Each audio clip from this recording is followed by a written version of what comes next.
Ready to move in premium triplex villas at Bachapalli APR Projects. Nandyal టీడీపీలో వర్గ విభేదాలు రచ్చకెక్కుతున్నాయి. TDP అభ్యర్థి ఫరూక్, మాజీ ఎమ్మెల్యే భూమా బ్రహ్మానందరెడ్డి మధ్య గ్యాప్ తారాస్థాయికి మారింది. నీ దారి నీదే, నా దారి నాదే అంటున్నారు బ్రహ్మానందరెడ్డి. కార్యకర్తలు, అనుచరులు ఒత్తిడి మేరకు స్వతంత్ర అభ్యర్థిగా నామినేషన్ వేసేందుకు సిద్ధమవుతున్నారు. ఈ మేరకు తన అనుచరులు, భూమా అభిమానులతో బ్రహ్మానందరెడ్డి చర్చించారు. త్వరలోనే దీనిపై కీలక నిర్ణయం తీసుకునే అవకాశం ఉంది.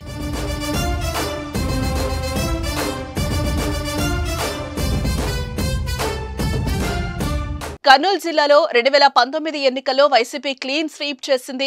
వచ్చే ఎన్నికల్లోనూ అదే లక్ష్యంతో బరిలోకి దిగుతోంది. అయితే టీడీపీ మాత్రం ఈసారి సత్తా చాటాలని భావిస్తోంది. జనసేన, బీజేపీతో పొత్తు తమకు కలిసొస్తుందని భావించి ముందుకు దూసుకుపోతోంది. ఇలాంటి సమయంలో ఫరూక్, బ్రహ్మానందరెడ్డి మధ్య దూరం పార్టీని కలవరపెడుతోంది.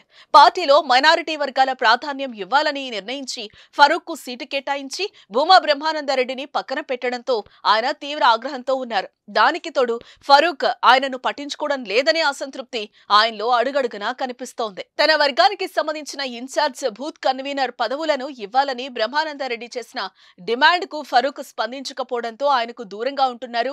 ఇప్పటికే వీరిద్దరి మధ్య సయోధ్య కుదిర్చేందుకు అధిష్టానం చేసిన ప్రయత్నాలు కూడా ఫలించలేదు. బైరెడ్డి రాజశేఖర్ రెడ్డి, టీడీపీ జిల్లా అధ్యక్షుడు మల్లెల రాజశేఖర్ సమక్షంలో కలిసి పనిచేయాలని చర్చలు జరిపిన ఫరూక్, బ్రహ్మానందరెడ్డి పట్టించుకోలేదు. ఫరూక్ తమను పిలవడం లేదంటూ చెబుతూ బ్రహ్మానందరెడ్డి వాపోతున్నారు. ఈ పరిణామాల నేపథ్యంలోనే నామినేషన్ వేసేందుకు బ్రహ్మానందరెడ్డి సిద్ధమయ్యారు. ఈ నెల 23 లేదా 24 తేదీలో నామినేషన్ వేస్తారని సమాచారం.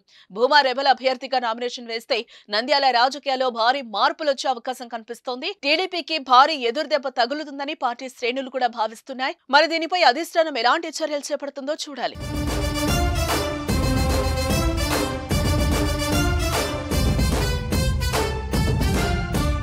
సుమన్ టీవీలో మీ పర్సనల్ అండ్ బిజినెస్ ప్రమోషన్స్ కోసం కింది నెంబర్కి కాంటాక్ట్ చేయండి.